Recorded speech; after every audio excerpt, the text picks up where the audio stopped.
fait, c'est une thérapie orthopédique qui va permettre de vérifier la mobilité des pieds et des déformations articulaires, de trouver les causes mécaniques plantaires qui désorganisent l'homéostasie corporelle, donc voir s'il y a un déficit postural, d'assurer au pied de retrouver sa fonctionnalité en statique, en dynamique, et là on pourra agir en stimulation plantaire avec des semelles kinépodiques qu'on a vu tout à l'heure, trouver les perturbateurs podaux dans les cas d'une chaîne descendante, on a l'œil, on a les ATM, donc les articulations temporomandibulaires, on a encore bien d'autres, et les traiter donc évidemment si besoin par une orthèse buccale, par une planche oculaire active, voire d'autres traitements en kinésithérapie, et maintenir les résultats dans le temps grâce à l'orthokinésie, qui est une technique de manipulation proprioceptive corporelle. Alors l'examen kinépodique se présente sous forme de 4 sous-examens. On a l'examen ostéopodique du pied, l'examen orthodynamique, l'examen orthopostural et l'examen oculaire et temporomandibulaire. C'est les 4 principaux et dominants. Alors pour commencer, au niveau de l'examen ostéopodique, on peut analyser les appuis plantaires, on peut vérifier ici par exemple il y a un manque d'appui sur les extérieurs, pression plus forte à l'intérieur des talons parce que l'arrière-pied valgise en dedans. On voit que l'arrière-pied est en valgisation par rapport à l'axe de la jambe. Donc ici c'est fait avec le logiciel, donc toujours PodiXP. On voit une amplitude à moins 18 degrés à droite et moins 19 à gauche au niveau des axes de l'arrière-pied, au lieu de 0 degré. Donc on devrait normalement avoir 2 axes bien droits. On a la mobilité du calcanéum et du tibia. Donc on voit bien que les 2 calcanéums sont en valgus. On va demander à la personne de se mettre sur la pointe des pieds et normalement on doit y voir un mouvement d'inversion par contraction correcte donc du triceps et du jambier postérieur. Et là, à droite, on constate que l'amplitude est à 7 degrés, ce qui est tout à fait normal. On a un mouvement d'inversion. Par contre, à gauche, le mouvement s'effectue difficilement. On va quand même en inversion, mais on reste en déficit de moins 8 degrés valgus. Et donc ici, ça permet de constater que le côté gauche est moins performant au niveau musculaire et qu'on a une faiblesse du jambier postérieur. Alors on peut analyser donc, la dynamique des arches, surtout des arches internes. Donc, on peut demander au patient donc, en statique de rester bien droit. On met 3 pastilles, 3 capteurs. Le logiciel recherche les capteurs. Là on voit qu'on est en rouge, dans l'angle en rouge. Normalement ça devrait être à 120 degrés en vert. Et on va demander à la personne donc, de se fléchir en avant, de plier le genou en gardant le talon au sol. Normalement le pied doit s'écraser.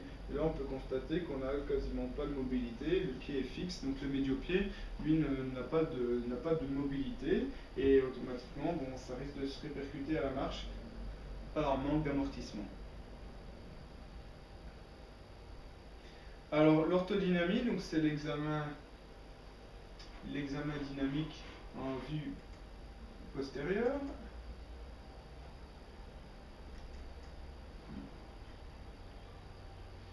Alors ici on voit la vue postérieure d'une personne donc, en train de marcher sur un tapis roulant, et là on peut constater que l'arrière-pied reste en valgisation des 2 côtés, du début jusqu'à la fin du pas.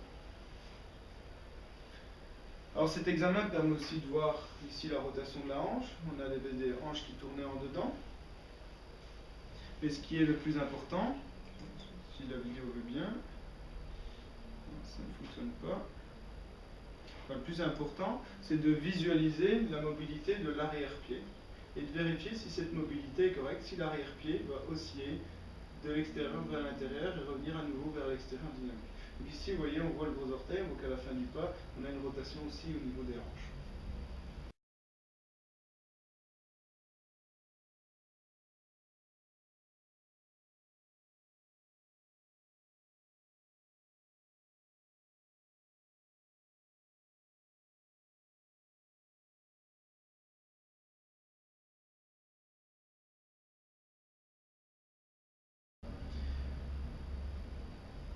Alors, avec le logiciel, on peut analyser ce qu'on ne voit pas finalement à l'œil nu, prendre étape par étape, vérifier le début du pas, voir les amplitudes, si elles sont dans les normes. Bon, là, on peut constater qu'on est en négatif en pronation du début jusqu'à la fin du pas, pour un pied gauche. On a la même chose pour le pied droit, mais un peu moins fort.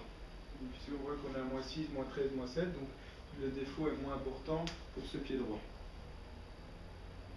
La course à pied, on peut analyser la personne et voir si sa mobilité est correcte en mouvement. Et vérifier si on n'a pas une accentuation en course à pied. Bon, logiquement, vu qu'on a un déficit à la marche, on doit se retrouver avec un déficit accentué en course à pied. Là, on peut voir les courbes sous forme de graphique. On a les amplitudes. Donc, en vert, c'est la jambe gauche. En bleu, c'est la jambe droite.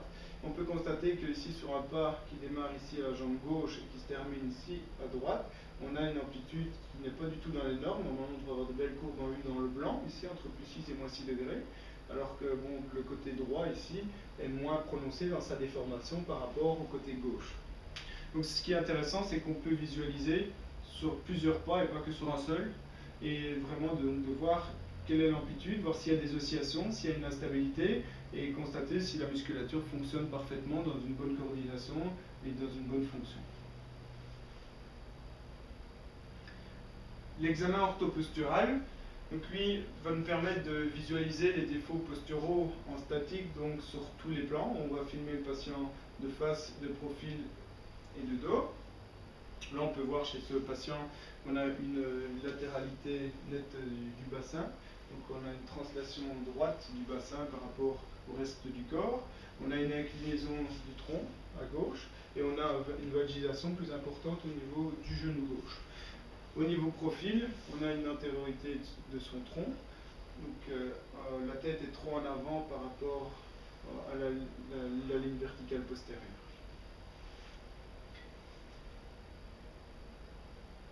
Alors, il est intéressant d'analyser sans correction et de voir comment le corps répond. Ici, on le voit avec une amélioration en portant des semelles kinépodiques, où on se retrouve avec un déséquilibre qui peut être amélioré nettement après.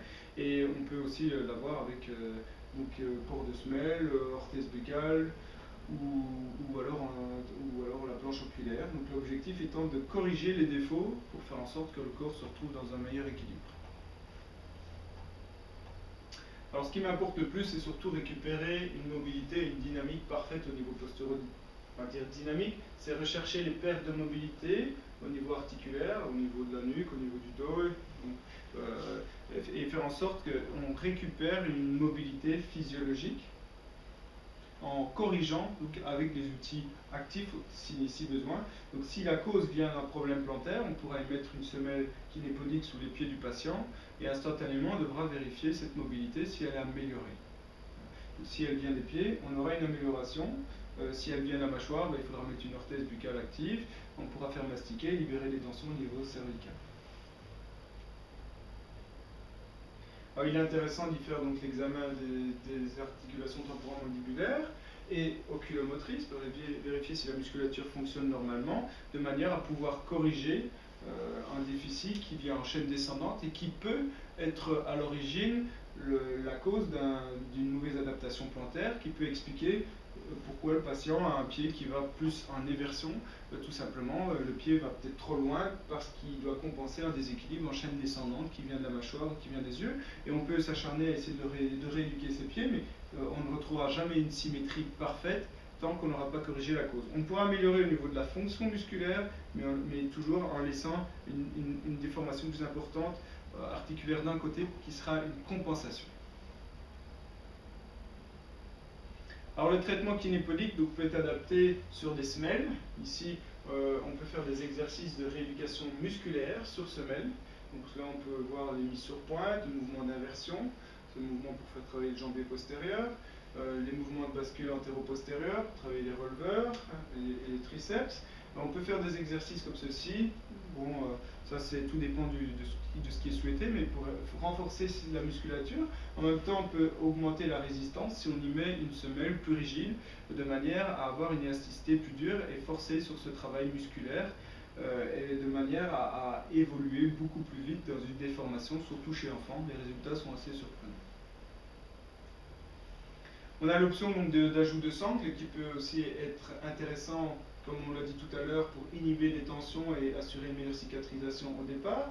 Mais il peut être intéressant si on veut tracter plus fortement d'un côté, forcer le pied à aller dans une mobilité ou dans une position, de manière à travailler beaucoup plus la musculature par désorganisation de la position du pied. En cabinet, on peut aussi faire du biofeedback.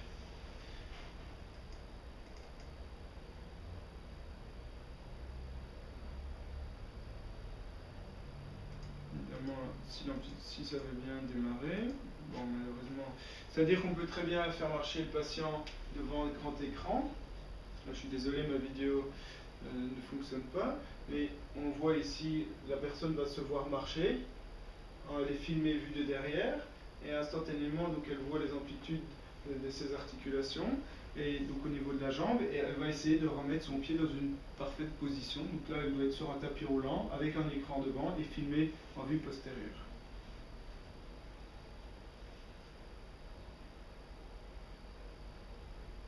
On peut travailler en proprio-excentrique ou en proprioceptif libératoire. Bon, le proprio-excentrique, donc c'est qu'on va y ajouter des renforts plus importants d'un côté pour forcer le pied à être dans un schéma de lésion. Donc, à titre d'exemple, vous avez un patient qui souffre d'une entorse de cheville. En stade aigu, vous allez lui mettre un renfort à l'extérieur du pied pour raccourcir ses insertions donc, ligamentaires. Une fois qu'il aura cicatrisé, vous pourrez enlever les renforts, réactiver le pied, mais il peut être intéressant en cabinet d'y rajouter des renforts de l'autre côté, en interne, comme on l'a vu là, pour obliger le pied à être en inversion et travailler sur plateau de Freeman, faire des multisauts, enfin mettre le pied dans un état de lésion de manière à forcer le long péronnier à retravailler et obliger une meilleure stabilité de la cheville. On peut utiliser aussi donc la semelle en proprioceptif libératoire. Bon, ça c'est pour libérer les tensions posturodynamiques, c'est-à-dire que si vous voyez qu'il y a une perte de mobilité lombaire ou cervicale et que vous y mettez des semelles, vous pouvez faire des exercices pour recréer la mobilité et stimuler la proprioception du pied de manière à lever les tensions compensatoires au niveau postural.